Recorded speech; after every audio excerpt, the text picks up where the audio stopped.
I think it was in my second grade that I was caught drawing the bust of a nude by Michelangelo.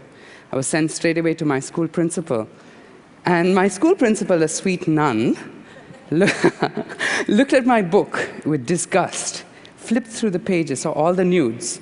You know, I'd been seeing my mother draw nudes, and I copied her. And the nun slapped me on my face and said, "Sweet Jesus, this kid has already begun."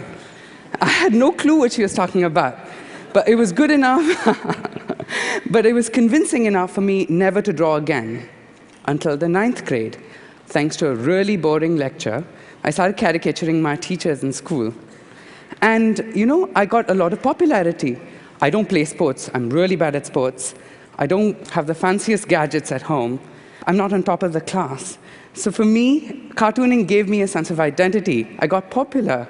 But I was scared I'd get caught again. So what I did was I quickly put together a collage of all the teachers I'd drawn, glorified my school principal, put him right on top, and gifted it to him. He had a good laugh at the other teachers and put it up on the notice board. This is a part of that. And I became a school hero. All my seniors knew me. I felt really special. I have to tell you a little bit about my family. That's my mother. I love her to bits. She's the one who taught me how to draw, and more importantly, how to love. She's a bit of a hippie. She said, "Don't say that," but I'm saying it anyway. The rest of my family are boring academics, busy collecting Ivy League decals for our classic ambassador car. My father's a little different. My father believed in a holistic approach to living. And you know, every time he taught us, he'd say, "I hate these books, because these books are hijacked by Industrial Revolution." While he still held that worldview, I was 16, I got the best lawyer in town, my older brother Karthik, and I sat him down and I said, "Pa, from today onwards, I've decided I'm going to be disciplined, I'm going to be curious, I'm going to learn something new every day, I'm going to be very hardworking, and I'm not going to depend on you emotionally or financially." And he was very impressed. He was all tearing up, ready to hug me, and I said, "Hold that thought." I said, "Can I quit school then?" But to cut a long story short, I quit school to pursue a career as a cartoonist. I must have done about 30,000 caricatures. I would do birthday parties, weddings, divorces, anything, anyone who wanted to use my services. But most importantly, while I was traveling, I taught children cartooning. And in exchange, I learned how to be spontaneous and mad and crazy and fun. When I started teaching them, I said, "Let me start do this professionally." When I was 18, I started my own school. However, an 18-year-old trying to start a school is not easy unless you have a big patron or a big supporter. So I was flipping through the pages of the Times of India when I saw that the Prime Minister of India was visiting my hometown, Bangalore. And, you know, just like how every cartoonist knows Bush here, and if you had to meet Bush, it would be the funnest thing, because his face was a cartoonist's delight. I had to meet my Prime Minister. I went to the place where his helicopter was about to land. I saw layers of security. I caricatured my way through 3 layers by just impressing the guards. But I got stuck. I got stuck at the 3rd. And what happened was, to my luck, I saw a nuclear scientist in whose party I had done cartoons. I ran up to him and said, "Hello, sir. How do you do?" He said, "What are you doing here, Raghava?" I said, "I'm here to meet the Prime Minister." He said, "Oh, so am I." I hopped into his car, and off we went through the layers of security. Thank you. I sat him down, I caricatured him, and since then, I've caricatured hundreds of celebrities. This is one I remember fondly. Salman Rushdie was pissed off, I think, because I altered the map of New York, if you notice. Anyway, the next slide I'm about to show you. Should I just turn that off? Anyway, the next slide I'm about to show you is a little more serious. I was hesitant to include this in my presentation because this cartoon was published soon after 9/11. What was for me a very naive observation turned out to be a disaster. That evening, I came home to hundreds of hate mails, hundreds of people telling me how they could have lived another day without seeing this. I was also asked to leave the organization, a cartoonist organization in America, that for me was my lifeline. That's when I realized, you know, cartoons are really powerful. Art comes with responsibility. Anyway, what I did was I decided that I need to take a break. I quit my job at the papers, I closed my school, and I wrapped up my pencils and my brushes and inks. And I decided to go traveling. When I went traveling, I remembered I met this fabulous old man who I met when I was caricaturing, who turned out to be an artist in Italy. He invited me to his studio. He said, come and visit. When I went, I saw the ghastliest thing ever. I saw this dead, naked effigy of himself hanging from the ceiling. I said, oh my God, what is that? And I asked him, and he said, oh, that thing. In the night I die, and the morning I am born again. I thought he was cuckoo. But something about that really stuck. I loved it. I thought there was something really beautiful about that. So I said, I am dead, so I need to be born again. So I wanted to be a painter like him, except I don't know how to paint. So I tried going to the art store. You know, there are 100 types of brushes. Forget it. They will confuse you even if you know how to draw. So I decided I'm going to learn to paint by myself. I'm going to show you a very quick clip to show you how I painted, and a little bit about my city, Bangalore.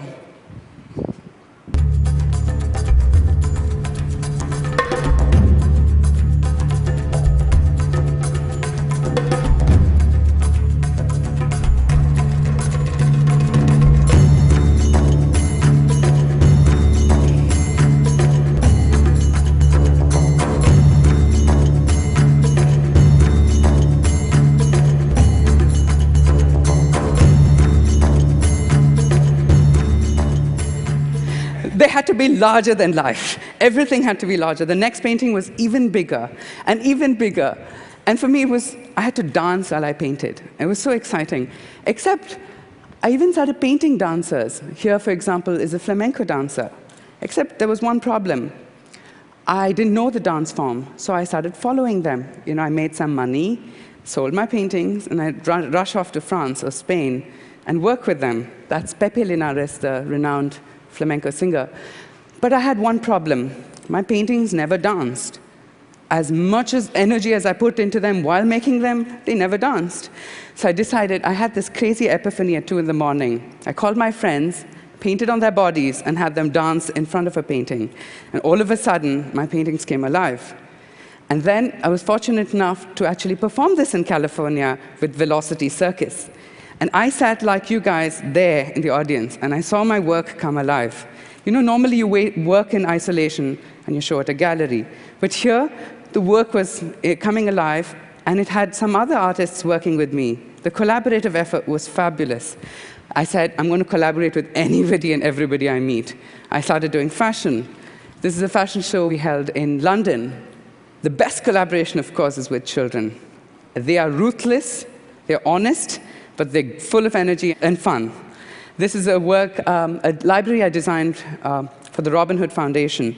And I must say, I spent time in the Bronx working with these kids. And in exchange for me working with them, they taught me how to be cool. I don't think I've succeeded, but they've taught me. They said, stop saying sorry, say my bad. Then I said, all this is good, but I want to paint like a real painter. American education is so expensive. I was in India, and I was walking down the streets, and I saw a billboard painted. And these guys paint humongous paintings, and they look really good. And I wondered how they did it from so close. So one day I had the opportunity to meet one of these guys. And I said, how do you paint like that? Who taught you? You know? And he said, oh, it's very easy. I can teach you.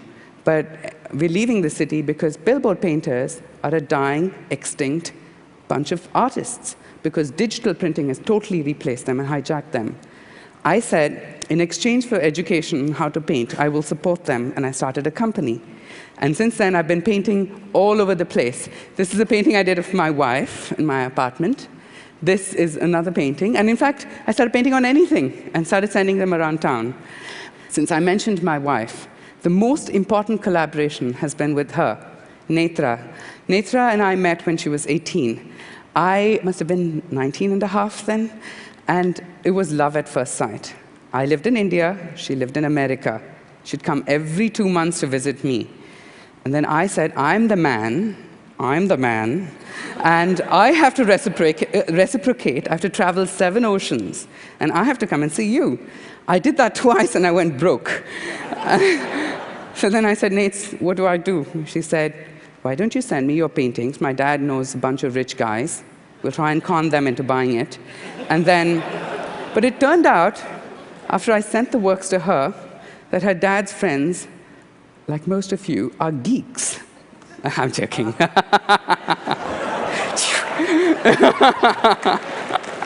No, they were really big geeks, and they didn't know much about art. So Netra was stuck with 30 paintings of mine. So what we did was we rented a little van, and we drove all over the East Coast trying to sell it. She contacted anyone and everyone who was willing to buy my work. She made enough money, she sold out the whole collection, and made enough money to move me for 4 years with lawyers, a company, everything, and she became my manager. That's us in New York. Notice one thing. We're equal here. Something happened along the line. But this brought me, with Netra managing my career, it brought me a lot of success. I was really happy. I thought of myself as a bit of a rock star. I loved the attention. This is all the press we got. And we said, it's time to celebrate. And I said, the best way to celebrate is to marry Netra. I said, let's get married. And I said, not just married, let's invite everyone who's helped us, all the people who bought our work. And you won't believe it, we put together a list of 7,000 people who made a ridiculous list. But I was determined to bring them to India. So a lot of them were in India. 150 artists volunteered to help me with my wedding. We had fashion designers, installation artists, models. We had makeup artists, jewelry designers, all kinds of people working with me to make my wedding an art installation. And I had a special installation in tribute to my in-laws. I had the vegetable carvers work on that for me. But all this excitement led to the press writing about us. We were in the papers. We're still in the news 3 years later. But unfortunately, something tragic happened right after. My mother fell very ill. And I love my mother. And I was told all of a sudden that she was going to die. And they said, you have to say bye to her. You have to do what you have to do. And I was devastated. I had shows booked up for another year. I was on a high. And I couldn't. I could not. My life was not exuberant. I could not live this larger-than-life person. I started exploring the darker abscesses of the human mind. Of course, my work turned ugly. But another thing happened. I lost all my audiences. The Bollywood stars who I would party with and buy my work disappeared. The collectors, the friends, the press, everyone said, nice, but thank you. No thank you is more like it. But I wanted people to actually feel my work from their gut, because I was painting it from my gut. If they wanted beauty, I said, this is the beauty I'm willing to give you. It's politicized. Of course, none of them liked it. My works also turned autobiographical. At this point, something else happened. A very, very dear friend of mine came out of the closet. And in India at that time, it was illegal to be gay. And it's disgusting to see how people respond to a gay person. I was very upset. I remember the time when my mother used to dress me up as a little girl. That's me there. Because she wanted a girl and she has only boys. And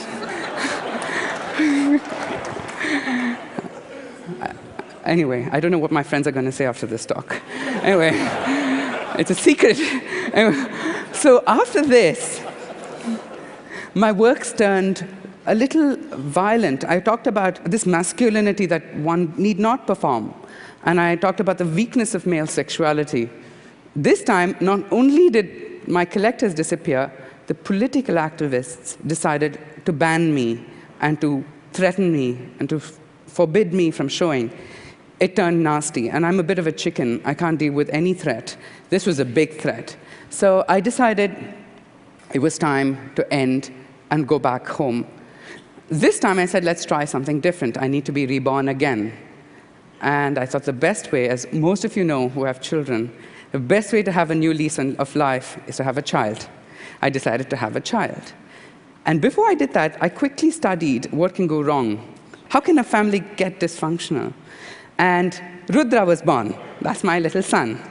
And two magical things happened after he was born. My mother miraculously recovered after a serious operation. And this man was elected president of this country. You know, I sat at home and I watched. I teared up and I said, that's where I want to be. So Netha and I wound up our life, closed up everything we had, and we decided to move to New York. And this was just 8 months ago. I moved back to New York. My work has changed. Everything about my work has become more whimsical. This one is called What the Fuck Was I Thinking? It talks about, it talks about mental incest. You know, I may appear to be a very nice, clean, sweet boy, but I'm not. I'm capable of thinking anything. But I'm very civil in my action, I assure you. These are just different cartoons. And before I go, I want to tell you a little story. I was talking to my mother and father this morning. My dad said, I know you don't want to, you have so much you want to say, but you have to talk about your work with children. So I said, okay. I work with children all over the world. And that's an entirely different talk. But I want to leave you with one story that really, really inspired me. I met Belinda when she was 16. I was 17. I was in Australia, and Belinda had cancer. And I was told she's not going to live very long. They, in fact, told me 3 weeks. I walked into a room, and there was a shy girl, and she was bald, and she was trying to hide her baldness. I whipped up my pen, and I started drawing on her head, and I drew a crown for her. And then we started talking, and we spent a lovely time. I told her how I ended up in Australia, how I backpacked, and who I conned, and how I got a ticket, and all the stories, and I drew it out for her. And then I left. Belinda died, and within a few days of her death, they published a book for her, and she used my cartoon on the cover. And she wrote a little note. She said, hey, Rags, thank you for the magic carpet ride around the world. For me, my art is my magic carpet ride. I hope you will join me in this magic carpet ride and touch children and be honest. Thank you so much. Thank you so much.